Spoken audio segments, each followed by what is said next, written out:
வணக்கம் மக்களே, இது உங்கள் சொல்வதெல்லாம் உண்மை நிகழ்ச்சி. நான் உங்கள் சீதா மகாலட்சுமி.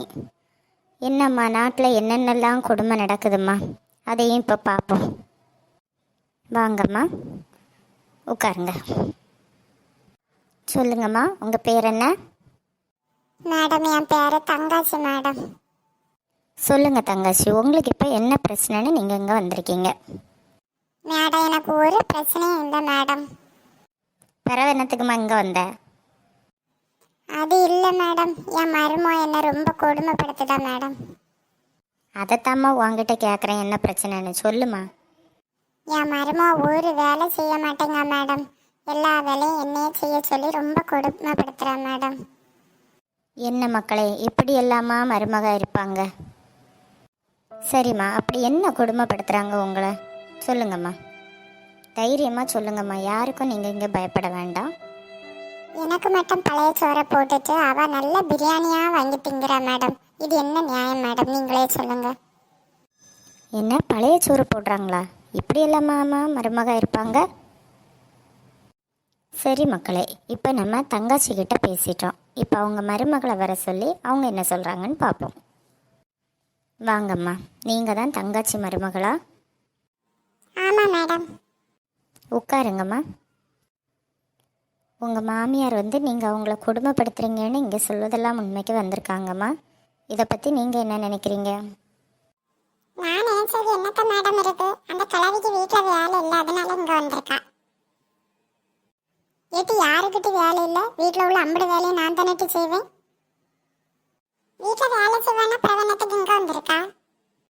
எம்மா கொஞ்சம் அமைதியாக பேசுங்கம்மா. பின்ன என்ன மேடம், அந்த கிழவி என்னை பற்றி என்னத்த சொன்னா? நீங்கள் உங்கள் மாமியாருக்கு பழைய சோறை கொடுக்குறீங்களா? நீங்கள் பிரியாணி சாப்பிட்றீங்களா? அதான் உங்கள் மேலே உள்ள குற்றச்சாட்டுமா.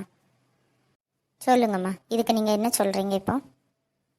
மேடம், அந்த கிழவி வேலையை தலையிட அவள் பேச நம்பாதுங்க. வீட்டில் இருக்க அவ்வளோத்தையும் திருடி தின்றுவா. மூன்ட்ட சொல்லி நல்லா பிரியாணியாக வாங்கி உட்காந்து தின்னுட்டு இருப்பா.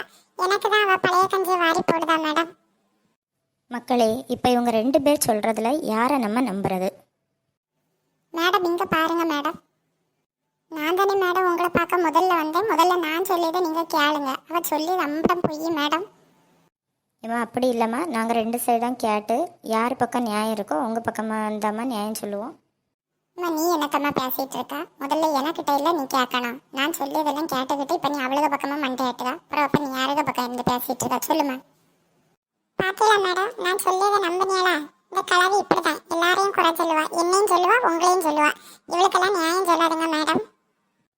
சரிம்மா, சரி, நீங்கள் 2 பேரும் போயிட்டு வாங்கம்மா. உங்கள் 2 பேரில் யார் பக்கம் நியாயம் இருக்குன்னு நாங்கள் பார்த்து விசாரித்து செய்துக்கிடுறோம். சரியாம்மா, போயிட்டு வாங்க. நன்றி. இவ்வளோ நம்பி வந்ததுக்கு முதுகு வலி தான் வந்திருக்கு. கழுத்தை கூட திருப்ப முடியலை. போயிட்டு வாங்க, நன்றியா என்னத்தை கேட்டாலும்.